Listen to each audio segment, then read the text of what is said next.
गरीब किसान का बेटा बना आईएएस ऑफिसर। बीमार हुए तो अस्पताल के आईसीयू वार्ड में पूरी की पढ़ाई। किसी भी इंसान को सफल बनने के लिए ज़रूरी है कि वो अपने काम को मेहनत और लगन के साथ करता रहे।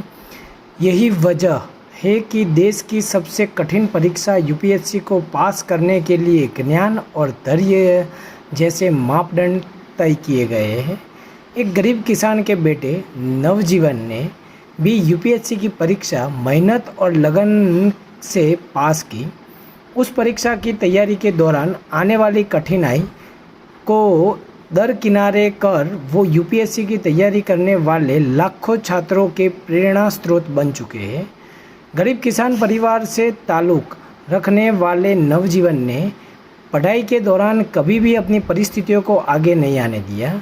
मुसीबतों और असफलताओं से उन्होंने कभी हार नहीं मानी और मेहनत व लगन के साथ पढ़ाई की और उसका नतीजा ये रहा कि उन्होंने 2018 में यूपीएससी की परीक्षा में 316वीं रैंक हासिल की।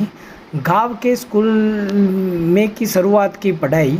उनके पिता किसान हैं। उनके पिता महाराष्ट्र के एक छोटे से गांव में खेतीबाड़ी का काम करते हैं। नवजीवन ने अपनी प्राथमिक शिक्षा गांव के ही एक छोटे से स्कूल से की। उसके बाद उन्होंने फैसला लिया कि वो भी यूपीएससी की तैयारी करेंगे। इस दौरान उन्होंने अपनी बेसिक शिक्षा की पढ़ाई को काफ़ी मजबूत कर लिया था।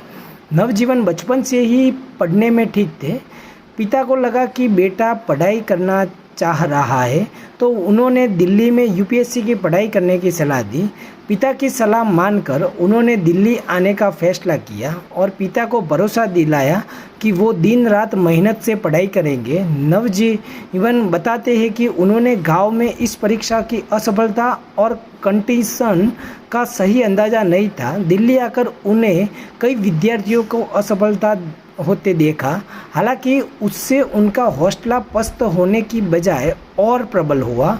उन्होंने सोचा कि परीक्षा के लिए अगर सही तरीके से पढ़ाई की जाए तो सफलता पाई जा सकती है। उन्होंने कोचिंग का सहारा लेकर दिल्ली में पढ़ाई शुरू कर दी। उन्होंने रात दिन एक कर पढ़ाई की। उनकी इस मेहनत का नतीजा ये हुआ कि यूपीएससी की प्री परीक्षा को बड़ी आसानी से निकाल दिया। हालांकि मेंस की परीक्षा के दौरान उन्हें डेंगू का बुखार हो गया।